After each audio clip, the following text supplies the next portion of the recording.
barulho de um ventilador hoje, né? Como se eu quero deitar e não quero ser incomodada e não quero escutar barulho, ou eu ligo o ar-condicionado ou eu ligo o ventilador para ficar aquele barulhinho no quarto. Principalmente o ventilador, né? Que se tá frio você não pode ligar ar, né? Eu ligo o ventilador na parede para mim não escutar o barulho. Então era a mesma coisa o ventilador hoje para mim, né? Eu acostumei a dormir com aquele barulho, né? Eu tive esses tempos, há uns 4 anos eu fui lá naquela casa, né? Inclusive chorei muito lá porque eu vi o meu banheiro destruído, eu vi minha sala acabada, eu vi minha cozinha que não existe. Então, né, hoje é um lugar só para turista entrar lá e ver o que é aquilo lá, né? Eles não têm nada de bom lá, eles tinham que ter conservado a casa para eles verem que lá morou alguém, teve pessoas que viveu lá, que dormiu lá.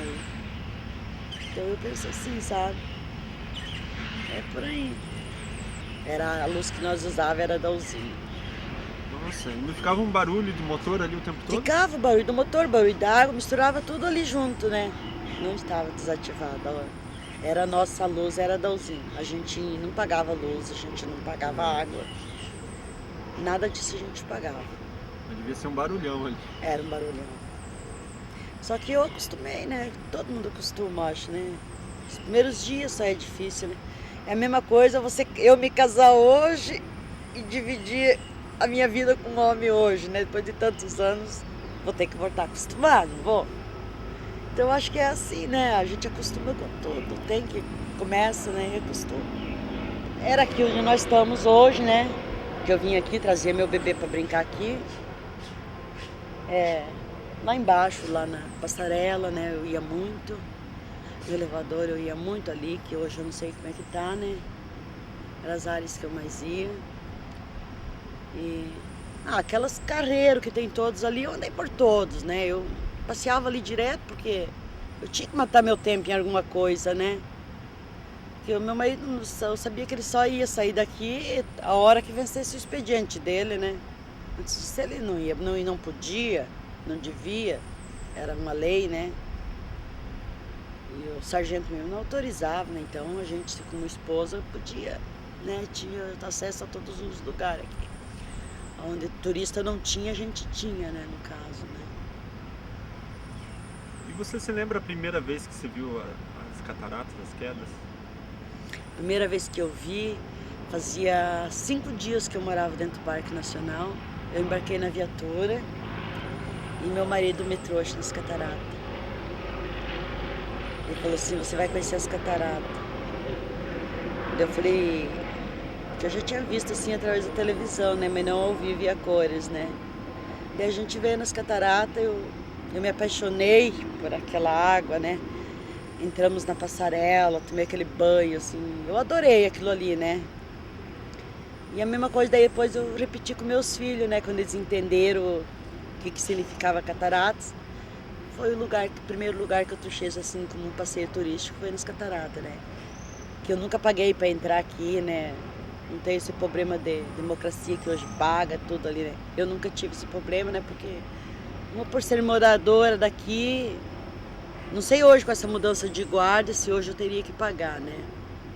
Mas na época, assim, com meus filhos já entendiam, a gente não pagava. Eu falava assim, oi, dona, me chamavam de Dona Abreu, ou Dona Inês, né? Por causa do meu marido era soldado Abreu, né? Daí eles falavam, onde você tá indo? Vou lá mostrar as cataratas para meus filhos.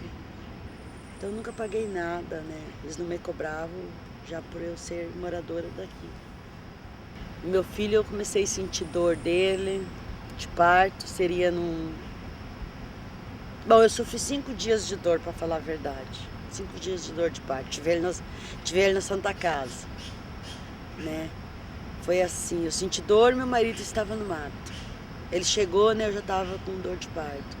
Só que meu filho nasceu com 6 quilos, né? Um bebê muito grande. Um cavalão. Daí ele me levou para o hospital, eu fiquei 5 dias na Santa Casa. Daí nos 5 dias foi que chegou meu marido, meu pai e uma prima que hoje já é falecida, né? E o meu pai invadiu a sala de parto e falou pro médico, se eu morresse, o médico não saía dali vivo. Daí foi onde eles tiraram meu fio a ferro. Porque eu tinha entrado em crise de nervo, né? Não me pegava mais anestesia para fazer uma cesárea. e tiraram o bebê a ferro. Existe aqueles ganchos, né? Foi assim que meu filho nasceu. Veio a ferro. E daí da minha filha já não, né? Da minha filha eu fui trabalhar, na época eu trabalhava no Hotel Dom Pedro. Eu cheguei para trabalhar de manhã, eu trabalhava telefonista, né? No PBX. Eu sentei, comecei a trabalhar, dali a pouco começou. Eu não tive dor de parto, eu tive perdi assim as pernas, e formigou assim, fui perdendo, sabe?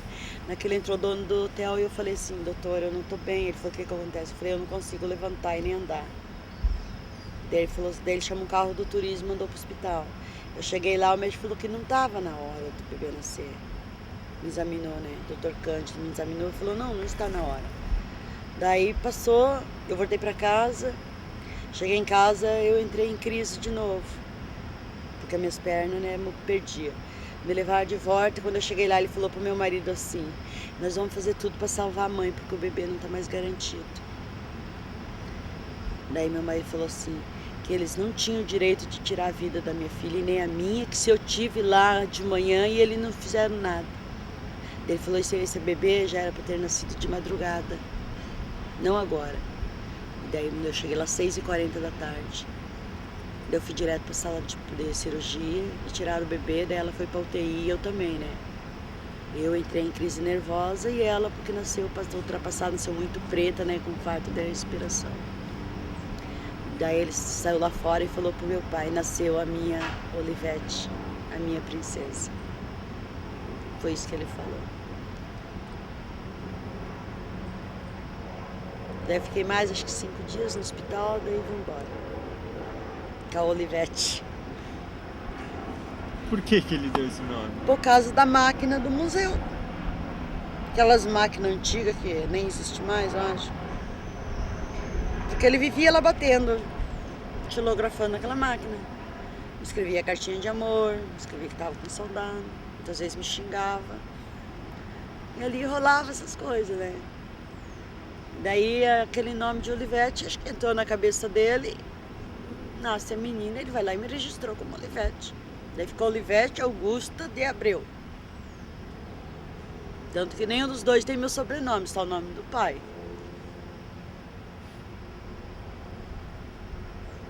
E você, o que você achou disso? Na época eu não liguei, sabe, assim, porque hoje em dia tem que pegar o sobrenome da mãe, né?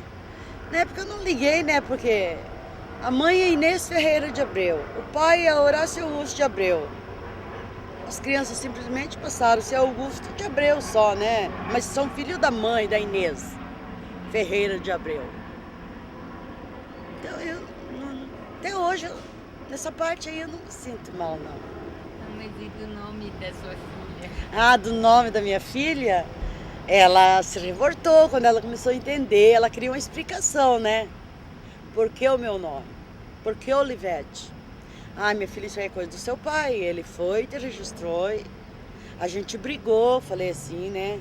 Por ele ter dado esse nome. E ele falou que não, que era um nome que ninguém tinha, que não existia, a não ser uma máquina.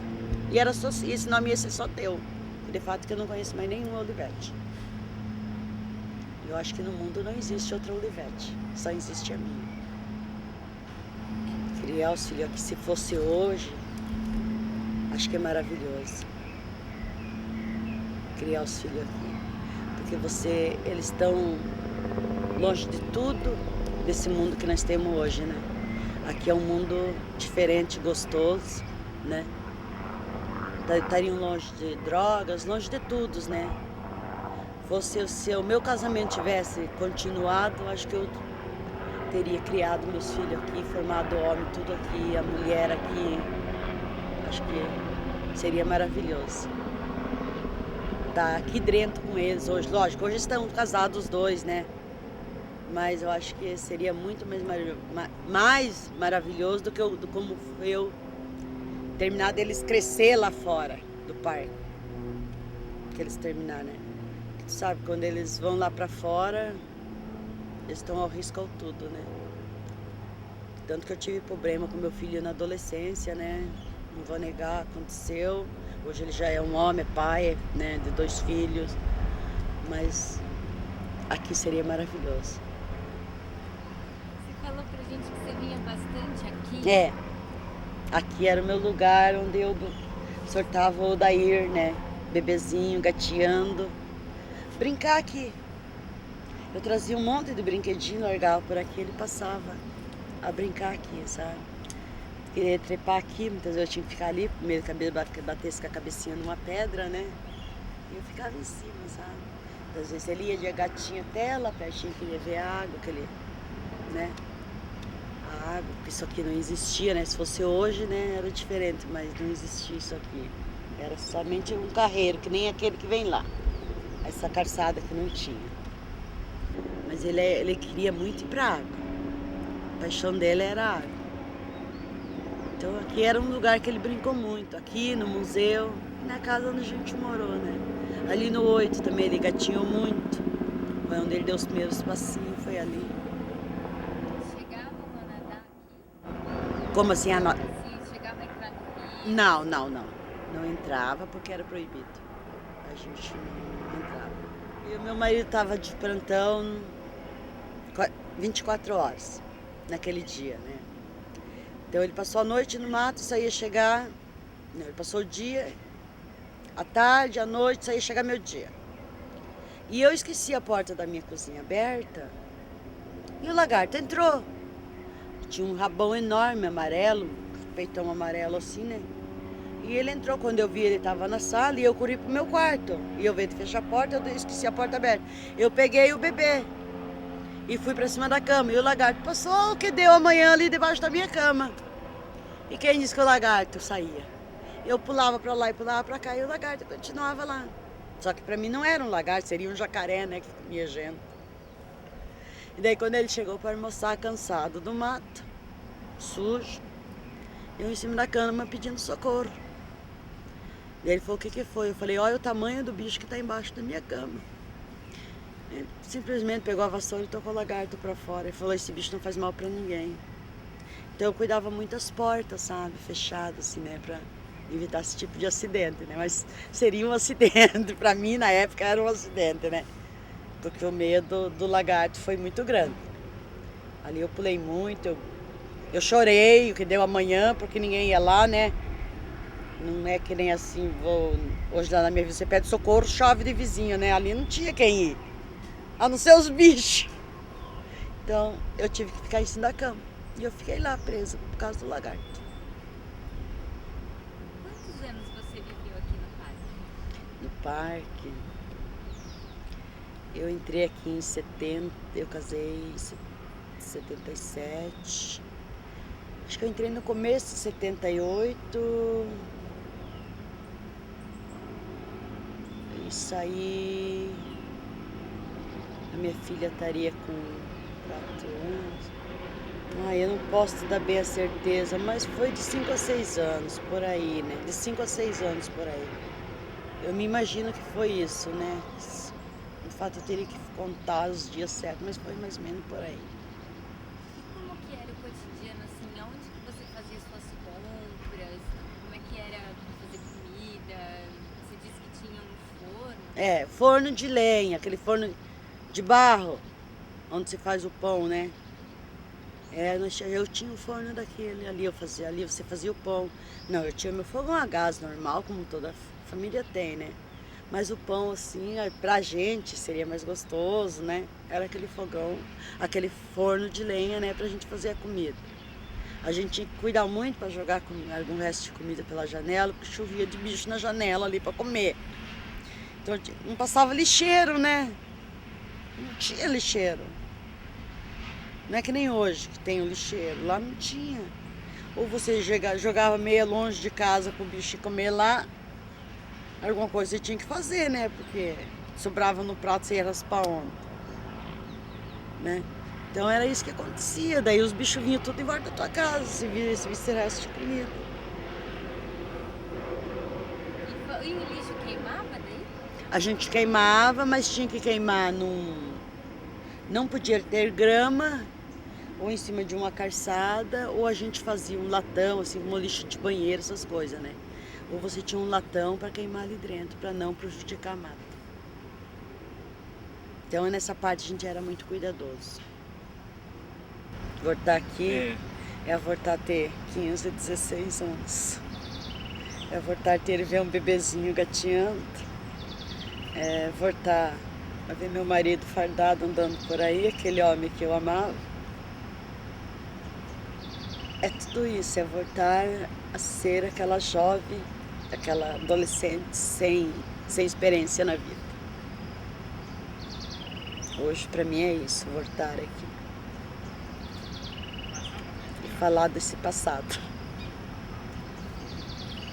É o que representa para mim hoje, é isso. Eu tô voltando, parece que eu tô me sentindo aquela menina lá, aquela mãe com aquele bebezinho, onde de outra barriguinha crescendo. É isso que eu voltei a ser hoje aqui.